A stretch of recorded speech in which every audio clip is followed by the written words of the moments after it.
Ini yang saya tunjukkan adalah salah satu contoh jamur yang sempat kena hama atau kena penyakit ya. Nah, seperti ini. Teman-teman bisa lihat lebih jelas. Ini teman-teman bisa melihat kalau ini adalah contoh jamur yang sempat kena hama atau kena penyakit. Dalam kupingnya ini, dalam jamur kupingnya terdapat ada seperti mutiara-mutiara kecil yang berair ya. Ini untuk hama semacam ini biasanya memperhambat pertumbuhan dari backlog tersebut. Jadi jamur kupingnya itu tidak bisa melebar panjang atau besar itu gara-gara seperti ini. Kalau dibandingkan sama backlog yang lain yang tidak terkena penyakit itu biasanya lebih besar dari ini. Nah, kenapa ini saya panen untuk di usia muda? Karena hama ini. Jadi semisal nih kita sudah mendapatkan hama seperti ini, dengan mengatasinya sudah beberapa kali tidak bisa mati, maka kita harus memanennya lebih awal agar supaya nanti panen berikutnya bisa pulih kembali atau lebih bagus daripada panen sebelumnya.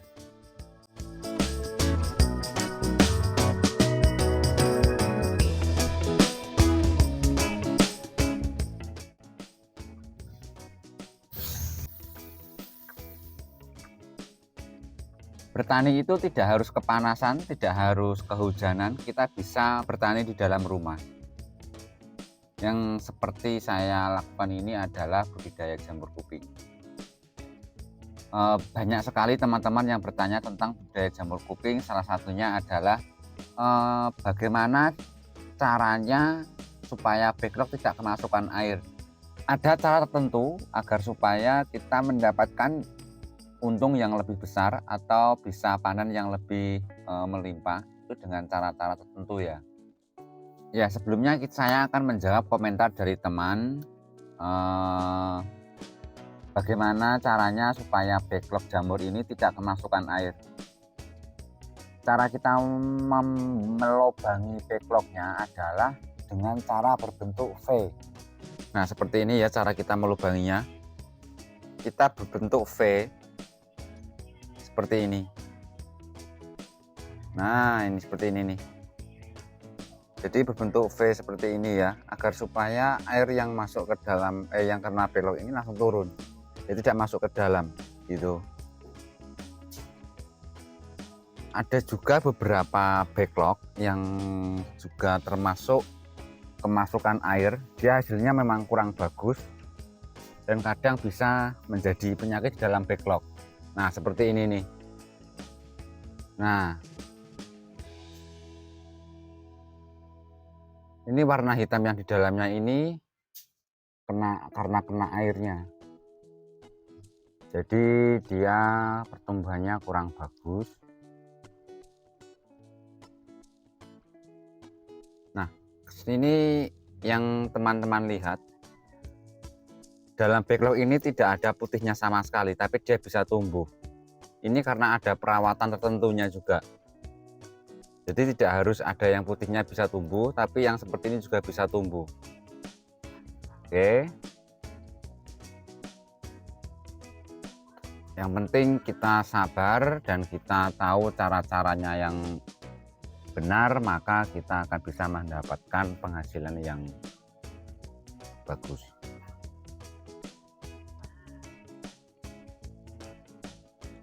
Dengan kita melubangi berbentuk V, maka air yang kena backlognya itu akan langsung turun, dia tidak akan masuk ke backlognya tersebut.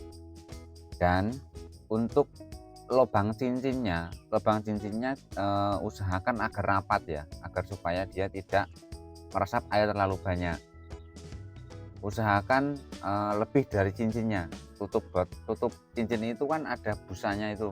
Nah, seperti ini nih, kita harus seperti ini nih, jangan sampai masuk ke dalam. Karena apa? Kalau dia masuk ke dalam, otomatis air yang masuk itu akan menggenang di dalam cincinnya. Nah, itu kadang kenapa jamur itu tidak selalu tumbuh pada lubang yang kita buat, tapi kadang juga tumbuh di bagian area cincin ini. Sebetulnya nggak apa-apa, itu nggak masalah, tapi cuman untuk nutrisi yang keluar dari backlog tersebut akan terpecah atau akan menjadi lebih banyak keluarnya, otomatis produksinya juga kurang baik. Seperti itu ya teman-teman. Bisa.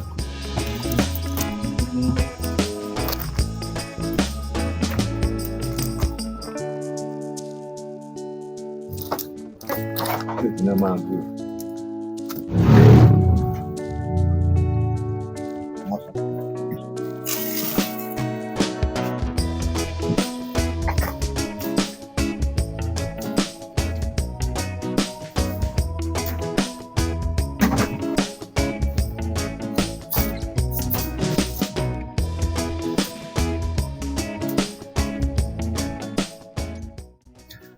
Dan bagi teman-teman yang juga masih ada yang bingung tentang budidaya jamur, yang masih kurang paham tentang penjelasan saya di video ini atau di video sebelumnya, mungkin bisa ikut ke kelas saya.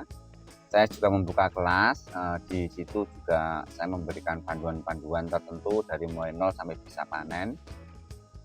Ada 2 kelas, yaitu kelas jamur kuping dan juga kelas labu siam. Nanti dengan saya langsung yang bisa memandunya.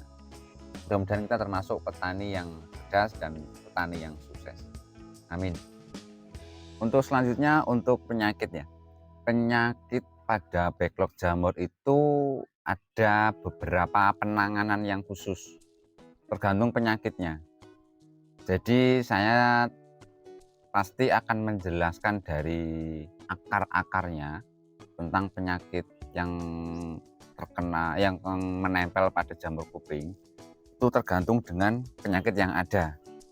Nah, untuk khusus yang jamur yang ada di lokasi saya ini kan kebetulan juga terkena penyakit namanya penyakit prepes. Prepes itu adalah butiran kecil-kecil yang berwarna putih. Dia sangat menghambat pertumbuhan jamur kuping.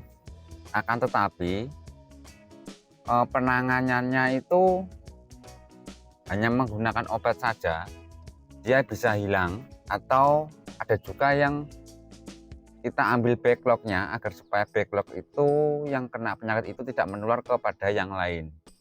Jadi tergantung seberapa parah penyakit itu, kan gitu. Ada juga penyakit yang seperti ular, ulat, terus kepanasan, akhirnya dia nggak mau mutih. Tapi dengan ketelitian atau kesabaran kita merawat jamur kuping, biasanya jamur kuping itu sangat mudah untuk dirawat. Jadi teman-teman yang bagi pemula tidak perlu takut untuk mencoba budidaya jamur kuping, karena budidaya jamur kuping ini bisa dibilang mudah untuk dibudidayakan, apalagi kita budidayakan di dalam rumah ya. Kita tidak kepanasan, tidak kehujanan, namanya juga bertani di dalam rumah. Sekian dari saya, semoga penyampaian ini bermanfaat, dan bagi teman-teman yang belum mengerti atau masih ada yang kurang paham, silahkan tulis dalam komentar. Dan jika ada teman-teman yang memulai untuk budidaya jamur, silahkan masuk ke kelas saya. Di situ nanti kita akan belajar bersama dan sukses bersama. Terima kasih.